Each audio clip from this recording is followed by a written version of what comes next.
شکریہ نجرانی گرام قدر، آپ نے پھر ایک مرتبہ موقع دیا اور ہمیں بہت زیادہ حیرت ہوئی ہے کہ آپ کلام مقدس کے بارے میں جو سوال کر رہے ہیں وہ عجیب و غریب ہے، کیونکہ آپ نے یہ اعتراض اٹھایا کہ حضرت پولس رسول کو کس طرح سے یہ معلوم ہو گیا کہ وہ روم میں اتنے زیادہ مسیح ہیں جبکہ انہوں نے کلیسیا کی بنیاد بھی نہیں رکھی۔ لاجیکلی تو بہت خوبصورت سوال ہے، ہسٹوریکلی بھی، لیکن یہاں پر جو اعتراض ہے وہ یہ ہے دراصل کہ جب وہ وہاں پر پہنچے ہی نہیں تو کہ ایسا تو نہیں یہ خیالی باتیں ہوں جو آپ نے ریفرنس دیا ہمیں کہ 26 ٹائم مینشن ہوا ہے چیپٹر 16 کے اندر۔ جی بالکل بھی نہیں۔ اگر آپ اس زمانے سے واقف ہوں، روم کی سلطنت کتنی بڑی تھی اور حضرت پولس رسول جو ایک بہت ہی بین الاقوامی شہر سے، کلیکیا سے ان کا تعلق تھا، وہ کس طرح سے وہ تمام راستوں سے واقف ہوں گے، اس زمانے میں کیا ہو رہا تھا، خط و کتابت سے واقف ہوں گے۔ وہ خود کاروباری شخصیتیں خیمہ دوزی کرتے تھے، تو ان کو معلوم تھا کہ لوگوں تک کیسے پہنچا جا سکتا ہے، اور اس کا ایک حل ہے اور وہ ہے اندرونی شہادت۔ اگر آپ کے پاس وقت ہو تو آپ رسولوں کے اعمال اس کا 18 باب 1 سے 3 آیت، پھر 18 سے 19 آیت، اور پھر پہلا کلسیوں کے نام پہلا خط اس کا 16 باب اس کی 19، اور پھر دوسرا تیموتھیوس 4 باب اس کی 19 آیت دیکھیں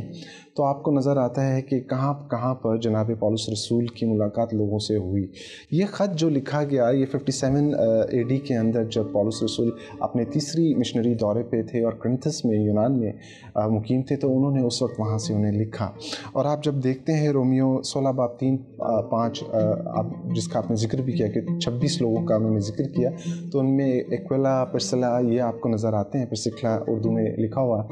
تو ان کی ملاقات وہاں پر نہیں ہوئی تھی، بلکہ ان کی ملاقات جو ہمیں نظر آتا ہے کہ شہر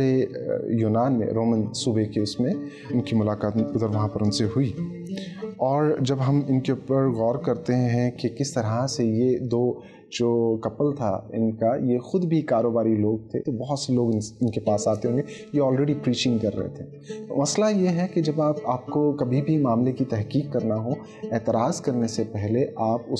ان حالات سے واقف ہوں، آپ کے پاس کلام مقدس موجود ہے، گوگل کر لیجئے، اس طرح کی باتیں اتنی مشکل نہیں ہوتی۔ آج بھی آپ یہ دیکھیے کہ اخبار کے ذریعے سے اگر آپ نے امریکہ کا دورہ نہیں کیا، اگر آپ UK نہیں جا سکتے، آپ آسٹریلیا نہیں جا سکتے، یہاں پر بیٹھے ہوئے حالات اگر آپ کے دسترس میں ہیں، فار ایگزامپل اگر آپ کے پاس کمپیوٹر ہے، آپ گوگل کر کے ان کے بارے میں معلومات حاصل کر سکتے ہیں۔ اسی طرح اگر آپ صاحب حیثیت ہے، جیسے کہ پولس رسول کے بارے میں ہم جانتے ہیں کہ ان کا آپ دیکھتے ہیں وہ Roman national by birth, Roman nationality حاصل کرنا ایک یہودی کے لیے بہت مشکل کام ہے، لیکن اگر آپ ان کی زندگی کے بارے میں جانتے ہوں، وہ فریسی تھے، ایک صاحب حیثیت، صاحب اختیار انسان تھے، تو ان کو یہ ذرائع ان کے ہاتھ میں ہوں گے، ان کی دسترس میں ہوں گے، اور انہیں ان ذرائع کو استعمال کرنا آتا ہوگا۔ اور آپ کو یہ نظر آتا ہے کہ 40 AD کے اندر بھی اس طرح کے پرابلم ہوئے رومن سلطنت میں، مسیح پر ایمان لے کر آئے تھے، انہیں وہاں سے بھاگنا پڑا جن جگہوں پر وہ تھے۔ اور ہمیں نظر آتا ہے کہ کلاڈیس جو ایک رومن امپیرر گزرے، انہوں نے بھی مسیحوں کو وہاں سے نکالا، اپنے جہاں پر وہ مقیم تھے۔ لوگ ایک جگہ سے دوسرے شہر میں جاتے رہتے تھے، تکلیفیں ہوتی تھیں، ایک جگہ سے دوسرے مقام میں چلے، تو پاسبل تھا یہ پہلے ملے ہوں اور بعد میں دوسرے شہر میں بس گئے۔ پولس رسول تو مدتوں سفر کرتے رہے، انہوں نے 6000 میل تک کا سفر کیا اپنے مشنری سفر میں۔ تو آپ ان سے یہ غلط بات منسوب نہیں کر سکتے کہ وہ وہاں پہنچے نہیں، اور یا ان کو جانتے نہیں، پہنچے نہیں بلکہ جانتے نہیں اور انہیں غلط بات کہہ دی۔ آپ کو اندرونی شہادتوں کو دیکھنا پڑے گا اور کلچر سے واقفیت حاصل کرنی پڑے گی۔ شکریہ۔